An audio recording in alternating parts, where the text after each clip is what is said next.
Hi friends! Today I'm going to show you how to make this little miniature Cricut machine. It is in 1/12 scale and very simple instructions, and all of the items that I used could be found at my dollar store or Walmart, or I just had a lot of them laying around my house.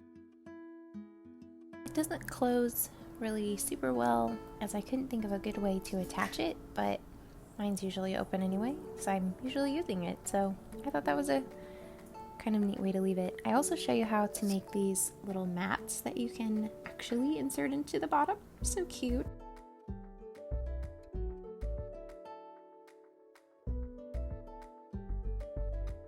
And this was the green one that I made. I also made one in pink. This was kind of my prototype. I made it first, and it's really more of the 1/10 scale, I think is what I figured, or 1/8 maybe, so kind of between a Barbie and the 1/12 scale. So let's go ahead and get started. First of all, I used graph paper. You don't have to, but cut a rectangle out that is 1 1/3 centimeter by 4 1/2 centimeters, and this will be the size of the footprint of your Cricut machine.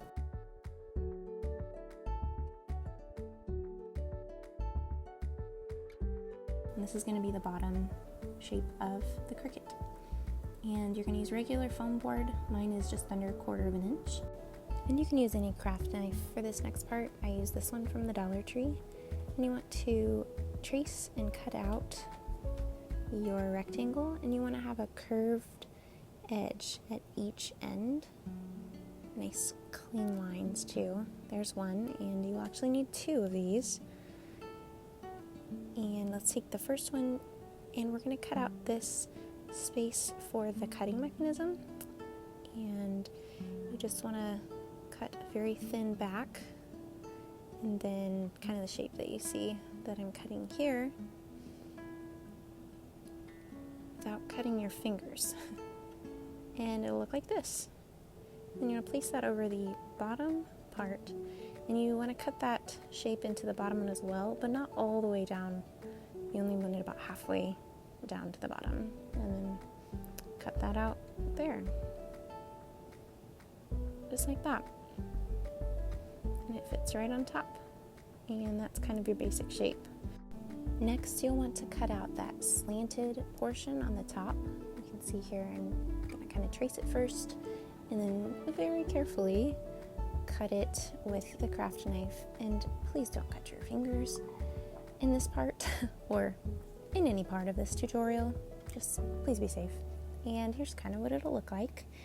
And now you want to cut out the little compartment that I like to put my Cricut tools in. It's just going to be a little tiny little square. And again, very carefully cut out this portion, and it'll look something like this.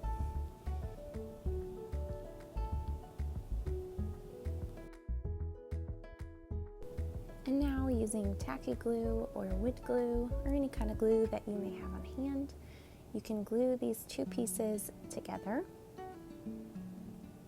and let them dry for a good amount of time. And then it'll be time to cut out this little tiny notch on the back, and you just want it to be about the thickness of the cardstock that we're going to use in just a moment.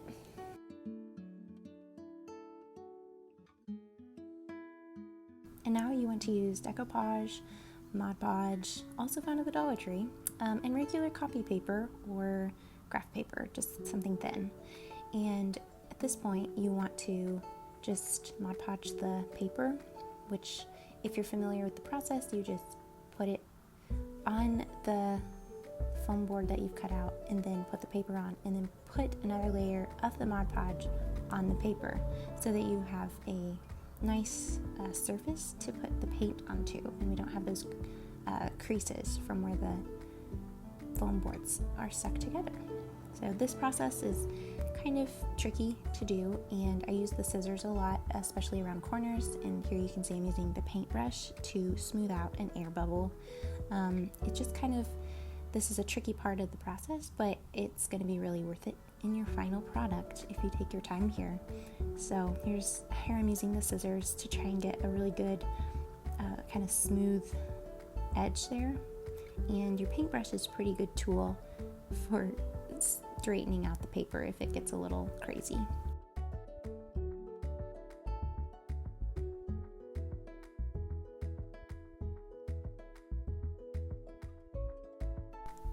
Here you can see I'm Mod Podging the little paper onto the inside, and this is going to make a really sharp look whenever we're done. You can use the end of a paintbrush to make sure you get in all the corners really well, and you're going to want to let that dry once you get all those surfaces covered. You don't need the paper on the top, you could just Mod Podge the top as you see here.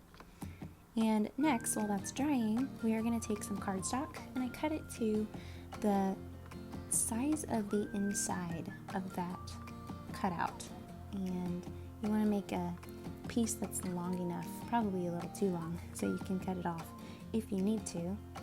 But I'm going to make the doors that open and wrap it all the way around the back side as well. So here you can see I'm starting at the front, and then I crease it there and get a good nice sharp crease, and then I'm going to mark it on the back and crease it again. You can see it's going to come all the way from the top to the front here, and then you're going to crease it one more time right here at the bottom so that you can get that bottom door to come up. And the final step on this part is to cut to equal to the top and there you can see it will look like it closes. Now, I have to pause here and tell you that what I wish I had done was coat this entire piece of cardstock with the Mod Podge and let that dry really well first, and then glue it to the Cricut cutout, because I did that with the first one that I made, and I think that it creased a whole lot better versus when I did it with this one that you see on the screen. The crease is a lot more defined and the paint kind of gets stuck in it, and I think it just really made a better surface whenever it was Mod Podged first and then glue it on to the cutout piece. So I decided this one would be also pink, and so I used a teeny bit of red acrylic paint and quite a lot of white acrylic paint. And first of all, I take the white and I coat the inside bottom and the inside sides in white, and then I mix this up into the color of pink that I wanted, and you can see it's just really light pink. And then you paint the rest of the inside and the outside, and also the cardstock portion as well. And there is how it's going to look. So next, while that's drying, you can take corsage pins or safety pins, or really anything you think would work here. And I had to cut it down, but when you cut it, be really careful because some pieces might fly. And this is about 1.5 inches in length. The next step is I'm going to use hot glue sticks. I use the miniature one here, and you cut a disc just like that. And this part is going to be the actual cutting mechanism. And so I'm cutting this disc into a square, just like you see here. Teeny tiny square. There it is. How cute. It's so tiny. And then you're going to need one more disc, and this one is going to be the button on the top. And I want to cut this one now into a kind of a circular shape, but it needs to be much smaller than the diameter of the glue stick. So that's what I'm doing here. I wasn't really happy with how this turned out. It's okay, but let me know if you have any other ideas for a teeny tiny little dial knob to use for this project. So next you're going to need masking tape, and this is going to be just that little teeny tiny silver on the bottom edge of the Cricut. So I cut the tiniest piece, and I'm going to use this nail polish to paint it silver. You could probably use silver metallic acrylic paint if you had it too, but I just have this nail polish and it makes it really pretty and sparkly, so I like this one. And you're going to paint all 4 of those pieces. And I actually used the pins to hold on the dial and such as well. So next you want to Mod Podge the entire part inside and out of your Cricut and let that dry. And while it's drying, you can make one of these handy little mats, which I printed off of the internet, And unfortunately, my printer is not the greatest. And you can see the lines that it created, which is fine. It's tiny, and I don't think my daughter will mind. But you can really, if you have a good printer, get some good detail on these. And next, you're going to want to take miniature pliers and E6000 and kind of grab it like so and place your cut pins into the inside here. And you want to do the back one first for obvious reasons. And then the front one. And now you can kind of wiggle it around while the glue is still wet. And you also want to take the cutting mechanism, also dip it in the glue. So cute and shiny. And then place it just right on top of those 2 pins that we just put in. And next you'll take the dial and do the same. And there it is. We are getting so close to being done here. I did want to touch up because the pins didn't quite match the shiny sparkly of the other parts. So next we're going to do that white around the bottom, as you see here. I'm going to freehand it because when I used the masking tape, it kind of took off some of the paint off of the surface when I did it on the other one. So I am just freehanding the white along the bottom here. And don't worry too much about your edges because we're going to use that metallic masking tape on top.